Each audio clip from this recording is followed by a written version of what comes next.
Hello guys, welcome back to my YouTube channel. In this tutorial, I am going to demonstrate how we can install liveserver on our Visual Studio Code. So first, we need to click on this icon and here search liveserver.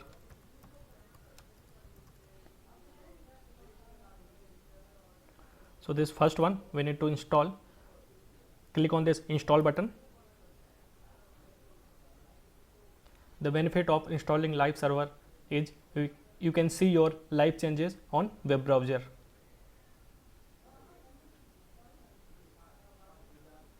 Now the liveserver is installed in our system. So how we can launch the liveserver? There are many ways to launch liveserver. First, we can launch by clicking on this go live button. So here our liveserver is launched. And second way is just right click here and open with liveserver. And third way is by using key shortcuts. So you need to press Alt plus L plus O.